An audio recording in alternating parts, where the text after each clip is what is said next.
welcome, Andrea, to 𝗜𝘁𝘁𝗵𝗄𝗄 people. And I think you may be wondering why we've considered you a pivotal person and invited you to be involved in these interviews. We're looking at people from our care industry, people that we've worked with. We are incredibly lucky to work with some really interesting people, and we know bits and pieces about them. And what we want to try and do is find out more about you and find out what got you to where you are, and an incredible business that you run. You run Lifeways, and it's grown under your leadership. And yeah, I just really wanted to take you back to where you started. So, what got you into the care industry right at the beginning? Well, firstly, thank you for having me. It's a pleasure. I think the care industry somehow chose me inadvertently. I had worked in women's health, education, retail previously. I had 3 boys. The youngest was 14, and I think quite often women have to work their careers around their families. Very true. My husband's job used to mean he would travel a lot, and I wanted something that would be a bit more fulfilling than I was doing, but I still needed to be close to home to the family. And I went for a job for a specialist epilepsy company, and they were looking for somebody who had out of the sector experience. They had a lot of really good homegrown talent, but they wanted some out of the sector experience. And so I went to work for there. I actually went into the business as a mystery shopper. Wow. So I went all through induction. I was treated exactly as any other support worker would be. And I went and worked in a registered care home for people with high acuity needs. And on day 1, I was totally blown away, because the care I saw, the induction I had, I didn't know very much about care homes. And I had the same perceptions and fears as other people. And when I went in and I saw the care that people gave and what people received, I thought if only people knew actually what really good care looks like, they wouldn't be such awful fear. And I still believe today that the social care system wouldn't struggle with the reputational issues it has. So that was me sold. From that day, I always wanted to work in the care sector. And we took that business to 100% good and outstanding with our CQC quality ratings and grew it. And I have a very kind of logical, organised mind, and I think this is just about really, really clean systems, really clear processes, really good communication. And then we sold that business, and I moved on to the acquiring business where I became CEO. And then, as you know, I'm now CEO of Lifeways Group and have been since last August. Yeah. And it's been absolutely fabulous. So we provide care and support to people in England, Scotland and Wales in supported living, residential mental health services. Yeah. I mean, it's a lot of people have gone into care in the same way as you have, sort of fallen into it. But that must have been absolutely fascinating, that mystery shopper experience, where you can now learn from that, I'm sure, and I'm sure you've actually worked on the ground delivering the care. Yep. And I'm sure you can pull that into your into what you're doing now. You know what your staff are doing. Well, it never leaves you. And actually, that there are so many different facets. How does it feel for parents and loved ones of the person receiving support? How does it feel for the person using the service? How does it feel to be one of the team members of that service? And, I got to do a lot of observing. And initially, when we said that actually, I was a mystery shopper, if you like, there was a sense of nervousness because, people feel checked up on. But actually what I tried to do, and what I've always tried to do is, working in care, we should always feel as though we've got somebody who is watching, because we should be giving care transparently. And so actually, I look at it a different way. And if we're asking people to do things, duplicating recording of documentation on multiple documents, asking people to do handovers with not enough time, all the different things that you will see service to service throughout the sector. When we're in the boardroom and we're making business decisions. I want everyone in that room to understand the impact of those decisions. Will it be clear and simple? Will people understand why we're doing it? Is it relevant to the role, and is it important to the people who ultimately use the service? So it simply doesn't leave me, and actually we're a new team now, and all of my team go out in services. All of them will understand the implications of their decisions, and everything that we do is driven through quality. You know, if we don't get the quality right, we don't get anything right. Absolutely, yes. And that's a theme through all of these interviews. You know, we're talking to lots of people, some similar to yourselves. We're talking to some people from banking institutions that work with care providers.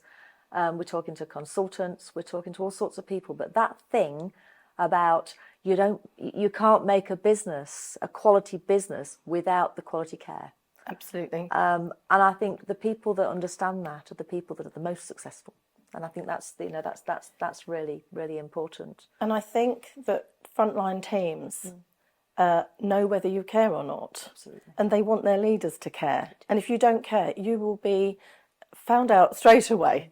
So I think everything that we do is about harnessing the trust of people we work with. You know, we want to create a community where people feel safe and supported in order to deliver that care. It's a bit like the analogy on an aircraft when you put the oxygen mask on yourself before your child. You know, you've actually got to make sure that the team have what they need and that they're supported so that we can ask them to deliver good care and to make the role as easy as possible for them. And we're going through huge transformation at the moment. We're asking people to go through a lot of positive change with us. So lots of new systems, lots of investment in buildings. So we are asking people to think about how they have worked and how we need them to work in the future. So we have to back that up with good communication, and we have to ask people to come on that journey with us. Yeah, yes, I understand that totally. And I do think that we as you know, we've worked with Lifeways. Yep. We know your people. Yes. And we know your passion. And I think one of the things that really jumped out at me, because I was personally quite involved with the work that we did for you, I think some of your leaders are absolutely incredible, and do get that. We've got to care for those people that we're not just the people we're looking after. We've got to care for the people that are actually delivering the care. Yeah, absolutely. And I think that does come across from your organisation quite obviously. And I think from our point of view, from Fulcrum's point of view, we go into lots and lots of different services, different types of services. We have a lot of interest in care homes, and your organisation it's a massive organisation. So we were very proud to be involved in that with you. Just tell me a little bit about how you see the future of care industry, if you like. What do you see the changes? What are the changes that we're all going to have to make in the future? I think one of the things I'm enjoying seeing the most is more and more collaboration between care sector leaders. You know, when I first came into the sector, people didn't really speak to each other. It was, they're competitors. Yeah. I think we much more see each other as peers now. Yeah. I think there has to be less competition, and we have to pull each other up in the quality ranks. Yeah.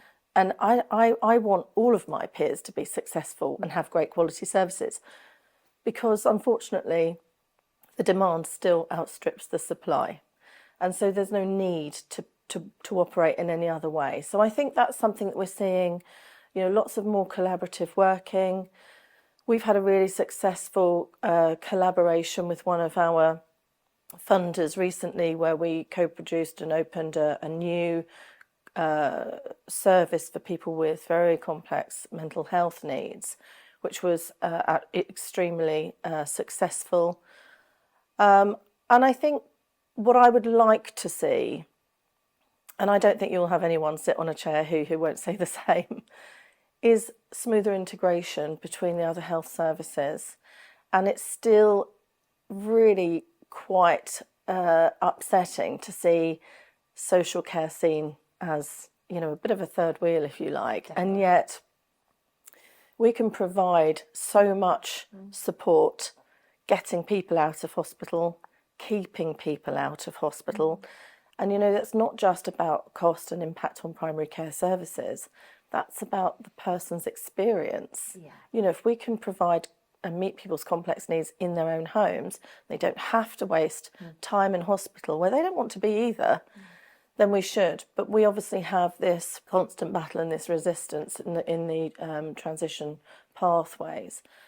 And I think the other thing I would really want to see is for our social care colleagues to be respected equally as experienced professionals. You know, we do a different job. If you're in hospital, you know, people very often move through hospital. You know, you might go to A&E with a broken foot or far worse, or something much more easy to deal with. In the social care sector, as you know, our people build long-term relationships and rapport, not just with the people that they support, but also their families. And that takes patience and kindness and understanding. And actually a lot of the joy and the fun and the happiness that you see in the services, it blows me away still to this day. And then of course we're asking them to deal with the sadness when we do lose people, and they've worked with them for a lot of years and know them very well. So we ask a lot of our teammates and colleagues, and I think they really do deserve the recognition. When I started as a care home manager, there's no way anybody died in a care home. We used to phone the ambulance and have them taken to hospital.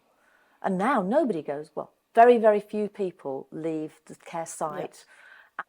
We are doing an amazing job. We look after people with very complex needs, for example, and dementia. People do need to be recognised for what they do. Yeah, and I think it's right. I mean, when I first came into the sector, I remember we did support somebody who, you know, we had some really tough conversations about this particular young person who wanted their own flat. And people were saying they were too complex, but that was his choice. That's what he wanted. And so actually it's how do we make it happen? How can we make that happen safely? You wouldn't question that now. You know, now people have got a lot more access, thankfully, than they had before. But there's still a long way to go. Yeah. You know, there's still a lot more work to do. But I think collaboration and communication is the key. Yeah, I agree with you totally. One of the big things is the fear that comes with people looking to find a placement for their loved ones. And I think, you know, collectively as a society, we've got to have a responsibility to take that fear away. You know, you see people very often where people will stay at home with mum and dad. They get to the point where mum and dad can no longer cope. They then have to go into a social care setting. They don't have their own community networks. It's a great loss for them. And I think we'd see less of that if people truly understood what we do more. I really appreciate you coming out and talking to us. And I know when you see these interviews go out, you'll understand why we've asked you to come in and talk to us. Yeah, thank you. Thank you very much. Thank you.